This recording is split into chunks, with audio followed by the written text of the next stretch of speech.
Hey guys, I'm on the beta server. It goes to 11, the server that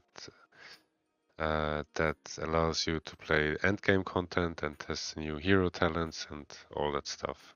The only endgame content that you cannot play actually is Mythic Plus and Raid, but we can join heroic dungeons, and I did a dungeon or more than one, and I tested both specs, but today we're really gonna talk about Farseer. And the first thing that I wanna say to you is don't take it too serious with the damage and healing numbers that you actually see, because most of them are not properly tuned, so we don't know how it will really scale. We will get a little bit of that taste when we are able to test some Mythic Plus dungeons, but I don't know if this will be really possible in beta. Actually, it doesn't make sense to say spec does a big amount of healing or a big amount of damage because the content is way too easy. The mobs don't even live like 5 or sometimes even not 20 seconds, and you don't get too much damage.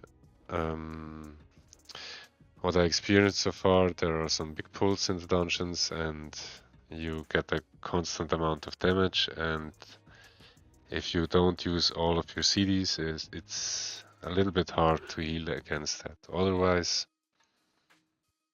we will see what the future brings, and we will focus only on the gameplay and the interactions. Personally, I think Farseer is a really great hero talent, and it's not even far away from being a really great hero talent tree. So what Farseer does is pretty simple. It triggers with two spells with Unleash Life and Ancestral Swiftness. It can trigger Ancestor, and this Ancestor will help you. It will provide healing and damage as well. This means when you cast a single target heal, the Ancestor will also cast a single target heal, and vice versa. Same for damage. What counts actually as AoE heal is Healing Rain as well. And if you cast Healing Rain when your Ancestor is active, the Healing Rain will cast a chain heal. What's nice. What also will cast a chain heal is when you have an Ancestor and you drop your Cloudburst totem, you get a chain heal. That's quite nice. The talent tree allows you also to either increase the duration of your Ancestor for an additional 2 seconds, or increase the damage by 20%, or like an Ancient Fellowship and Routine Communication. Both talents have a 15% chance to give you another Ancestor when you cast Riptide or when the Ancestor expires. What I noticed so far, these both points are pretty strong because they allow you to have a bigger uptime on your Ancestors. But since it's based on RNG and 15% is a good value, but it doesn't guarantee you something, it's a bit weird, you know. Sometimes you have like 3 Ancestors when you don't need it, and sometimes you only have 1 active because the proc doesn't proc at all. So I really hope Blizzard will fix this, either that they increase the chance of having some Ancestors, or if they increase the duration of the Ancestors at all. Because if you don't have this talent here, that your Ancestors last an additional 2 seconds, and you're deciding to have more damage on your Ancestors, you only have a uptime of 6 seconds with your ancestors. The other problem that you also have is, since Unleash Life is on a global cooldown, you're losing anyway 1 second to cast another spell, so you have a total of 5 seconds until your ancestor expires. And 5 seconds is a little bit too low in my opinion, because you have to prepare a lot of your stuff, same as you're actually doing in Dragonflight when you, as example, playing the build that is more focused on Primordial Wave, like this one.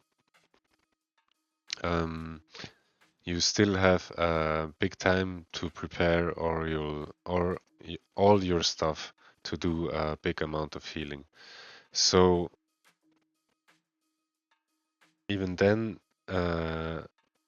you would have 2 ancestors up with Unleash Life and Ancestral Swiftness, and then you press your healing wave, and you're doing a big chunk of healing, but this is mostly the only spell that you can press. Maybe you're able to press another healing wave, but in the end, if you don't have the talents up for a chance to have more ancestors active, you're left in the dust with only 5 seconds where you're really able to do something meaningful with your ancestor. And if you want to increase the time for an additional 2 seconds, the win that you have is, instead of 5 seconds, you have 7 seconds where your ancestor is active. That's a little bit better, because then you are able to have a playstyle like that you're pressing Unleash Life, then you're waiting like 1 second before it expires, and then you're pressing your Ancestral Swiftness, and then again your Unleash Life, and then you can cover almost 20 seconds with an Ancestor at your side. So I think if Blizzard don't change anything, what I don't hope, the go-to build should be that you have as much uptime as possible with your ancestors. What I also experienced so far, I need to go a little bit further away for that. So what I experienced so far is, it's all about this talent here, Final Calling. When an ancestor expires, it will cast a Hydrobubble, like a shield, to that target. I still don't know if it's on the target that you are focusing to heal, as the tooltip it says, or if this is random, because when I was at the target dummies, it also casted Hydrobubble to pets, and I don't know if this is just bad coding or if the developers didn't code something else, I don't know. But the shield stacks. What does that mean? It means if you have Unleash Life and Ancestral Swiftness, you will see it expires in... I have 1 Hydrobubble, and I have the next. Now I have a proc, great. And now I have another Hydrobubble. It looks like you could have a big amount of uptime with this playstyle for this Hydrobubble. As you see, again, now a new Hydrobubble. Now we're waiting for a proc. Okay, Unleash Life activated it. Now I have 2. 1 expires, I have the Hydrobubble. The second expires, I have the second Hydrobubble. And now I have also 3 Hydrobubbles. Holy! And as you can see, it's crazy. I don't know if this is also a bug or this is intended. If this is intended and we get the real value out of the Hydrobubble, this looks like we have something like a little external for shamans. Not a real external like every other healer has, but at least something better than nothing. So let's check how this will look like. And personally, I really enjoy playing Farseer.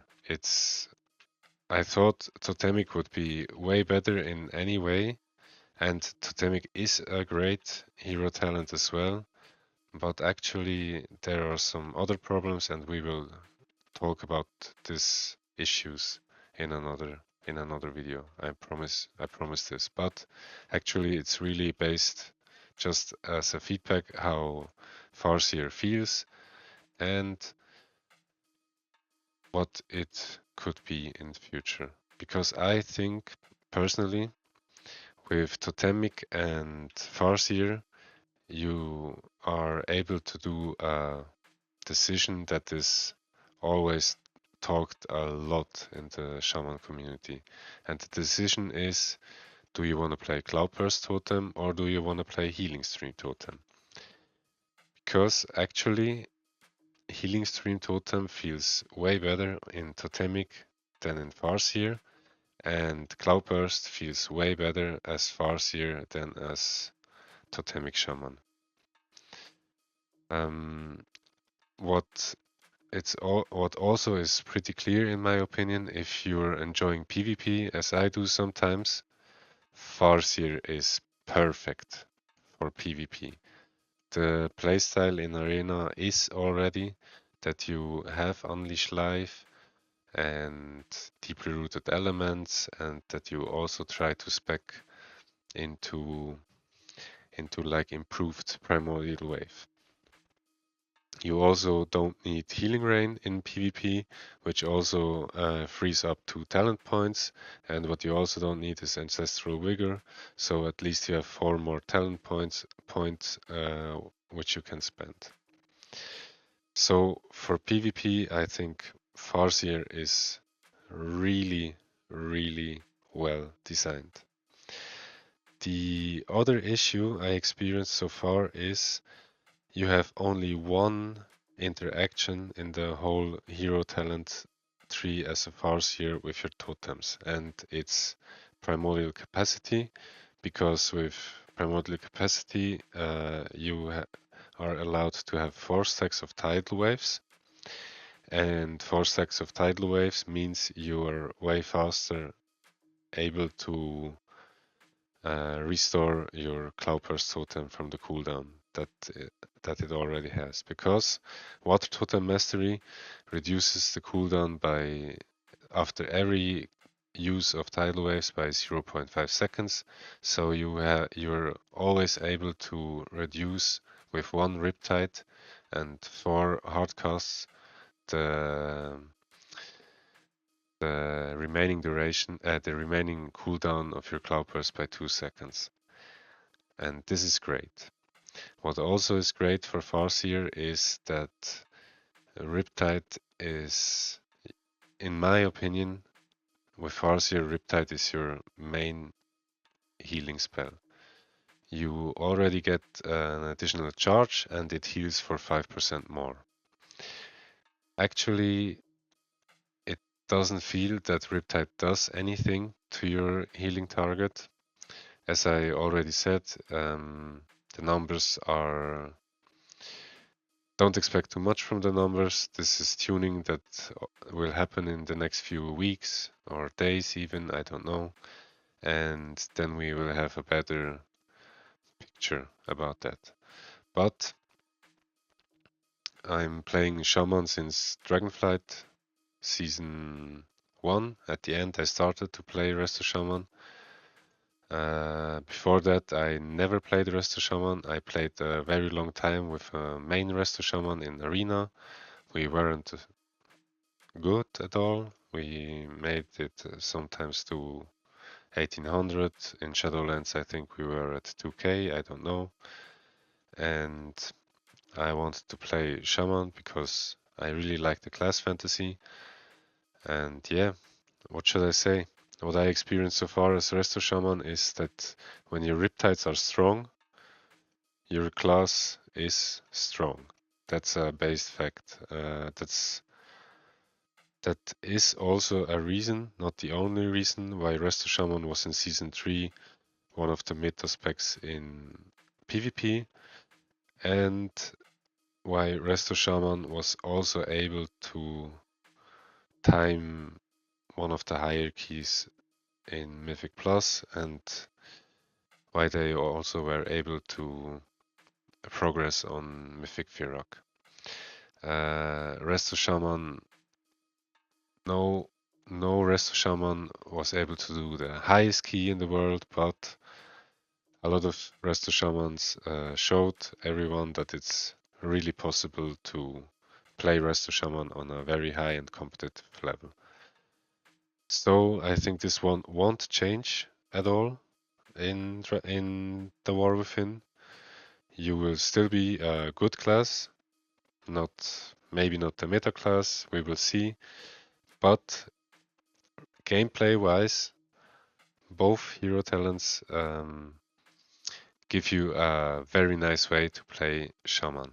And Farseer, what I experienced so far is that because of the fact that Riptide is very strong, is your main heal or your main source or your main spell to press, it would make sense that you do your talents based around Riptide interaction.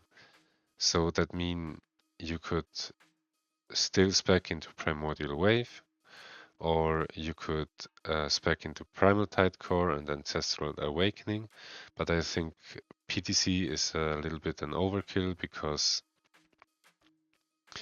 it doesn't proc Riptide to a target that already has Riptide. So you're sitting a lot of time on the buff.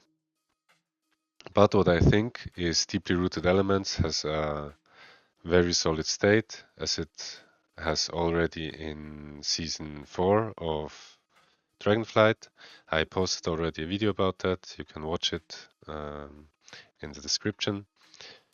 I think Deeply Rooted Elements is a great talent for Mythic Plus, and it will be also a great talent in The War Within, because the fact that you are already should cast as much Riptide as you can allows you to have a higher uptime on Ascendance. If I can do the math very well, but I'm not a good mathematician, but the 7% chance to activate is increased when you have another Riptide charge. What Unleash Life is also doing is, if you have a cooldown on your Riptide here and you press Unleash Life, the Ancestor will reduce the cooldown of your remaining Riptide by, I think, here.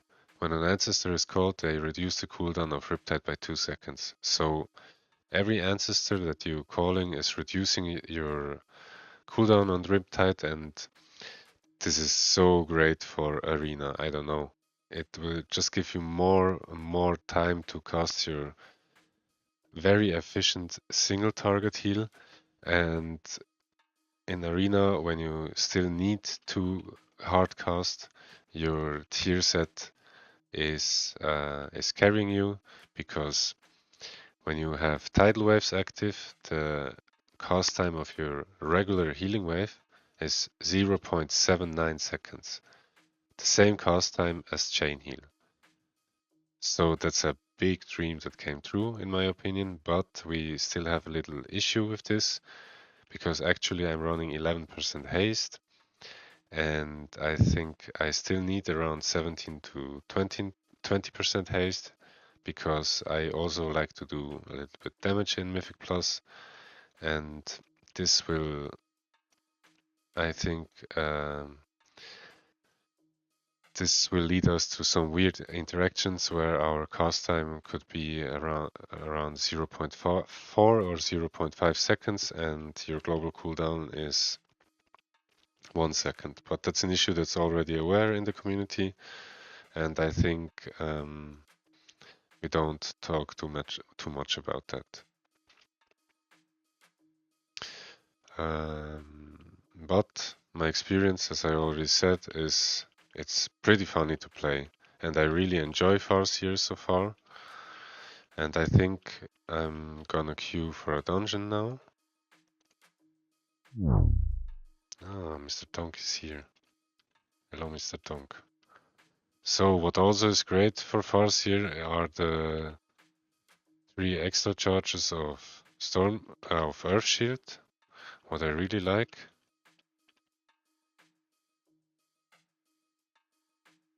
And you can already see I'm interacting a little bit.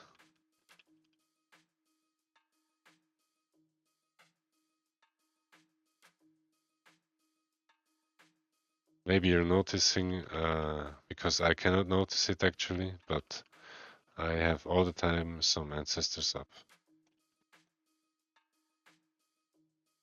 And whenever I cast a flame shock or something else, it will cast also a flame shock too. You already see, but as I already said, don't look too much at the numbers. They don't say really anything, even if it looks nice. But actually, it's more gameplay based, and what I really feel about the gameplay. And I would lie if I would say it's a bad design, because it makes kind of fun. It is kind of fun, to be honest. Because I know I think you should try to maximize the duration and have as much of your ancestors as possible, but you don't need to watch it too much. Also, you can see I have an infinite amount of Riptide, and I'm proccing deeply rooted elements like a god. And now I can go into my P-wave, and I don't see any healing numbers. That's sad. Maybe you like to. No, I don't see it now. Sad. Okay, it doesn't matter. But you may also notice the Hydrobubble, because I cannot notice it too much when I press the damage. Actually, I'm playing with the bugged nature swiftness.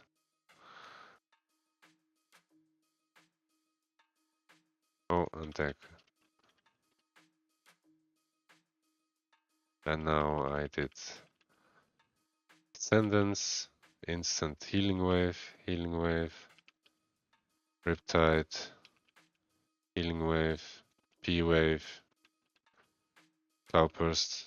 Oh, I need to refresh Earth Shield, Healing Rain. Oh, uh-oh. Uh-oh. This will be a one-shot in high keys. Okay, we go into our Ancestor. I hope it procs. Riptide, Lava Burst. Now I have my Ancestor.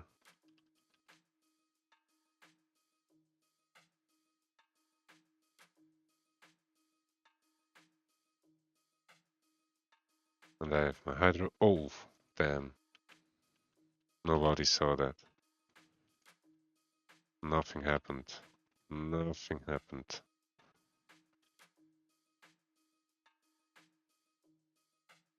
Wait. Now Healing Tide to chill. Oh, what I also expected. Not expected, what I experienced so far, sorry, is pretty funny, because if you have an Ancestor up and you're casting Frost Shock, it's doing almost the same amount as a frost shock to your target.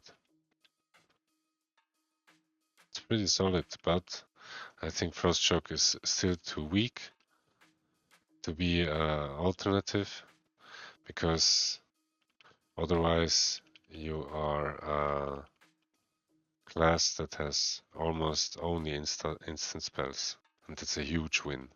But as I said, I don't think frost shock will get buffed in damage, so I wouldn't focus too much on that.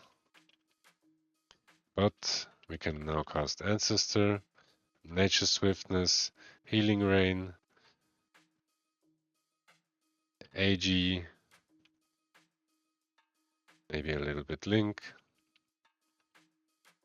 just for the records.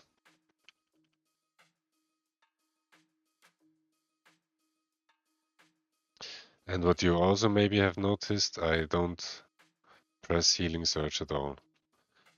With the tier set and the increased cast time reduction, there is no point to play actually Healing Surge. Because the only thing that Healing Surge guarantees you is a crit when you have Tidal Waves, but the cast time reduction on Healing Wave on a mana efficient single heal is still way better. So we're calling our Ancestor, Healing Rain, and now I did a fail, but as you can see, I'm casting damage spells, and it's doing also damage spells.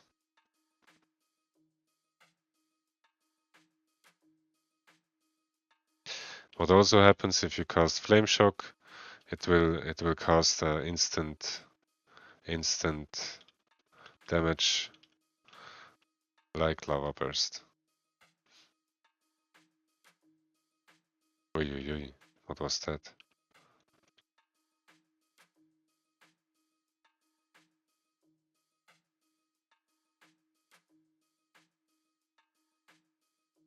So as you also can see the interaction that you have with Totemic, when you cast a Totem, that it will cast Chain Heal.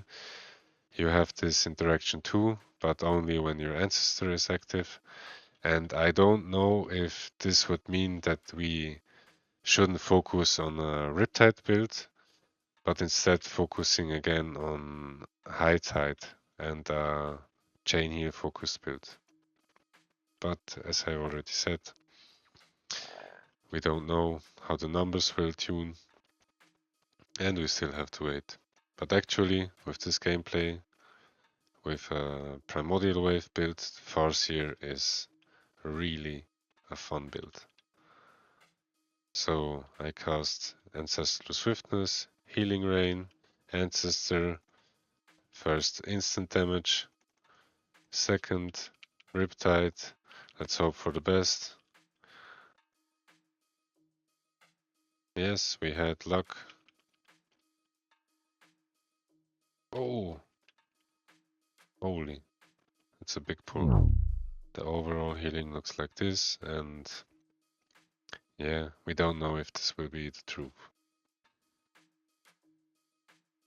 But Earthshield is doing the same healing as Riptide. That's crazy. If this goes live, Earthshield could be a huge potential. But we will see. As I said, don't expect too much from the numbers. So, Ancestral Swiftness, AG, all that stuff.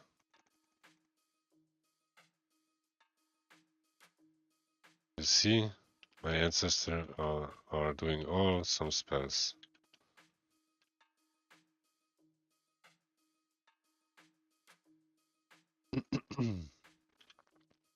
And I think you can run Cloudburst with Farseer in dungeons, but you will also run Healing Stream with Farseer. Maybe in dungeons as well, but for sure you will run Farseer and Healing Stream Totem in Arena. This won't change. because Cloudburst doesn't make any sense in Arena.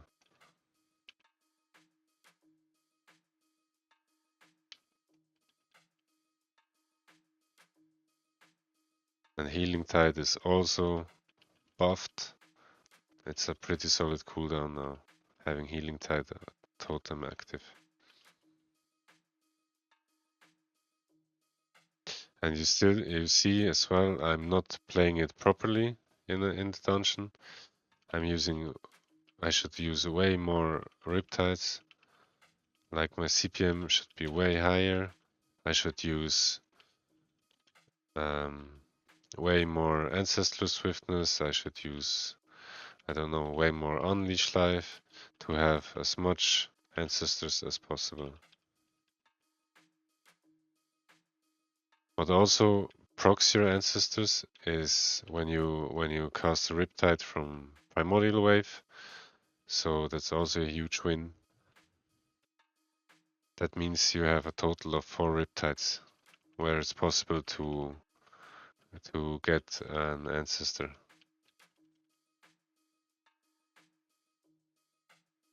See the damage? My Ancestor is helping me as how an Ancestor should work.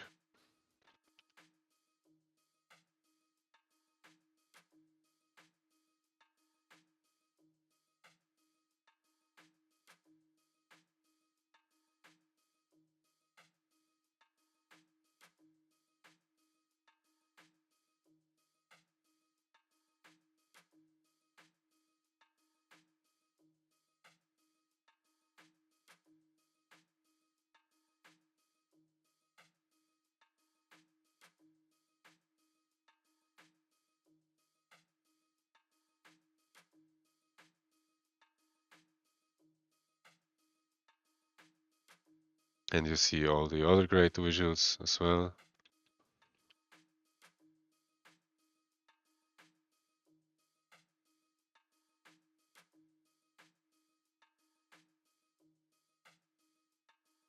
Turkey Pog.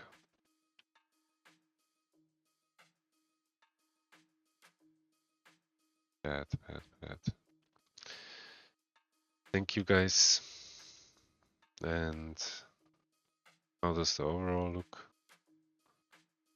My Ancestors did 5% of my overall damage. Okay. I don't know. But it feels great to play. And how was my healing? My healing was Healing Wave, main spell and Riptide, AG, Earth Shield. Okay, great. But as you can see, you don't get very much damage. But my highest crit for Riptide was 387 and Earth Shield critted for 416k. That's nice. That's pretty nice. Yeah, that was a dungeon run with Farseer. And if you also enjoyed the video, leave a comment down below. Tell me what your opinion is about Farseer and what you would choose. I will do the same video for Totemic Shaman, and I hope you enjoyed it and learned a little bit more about that, or at least get excited for Shaman. Enjoy and have fun.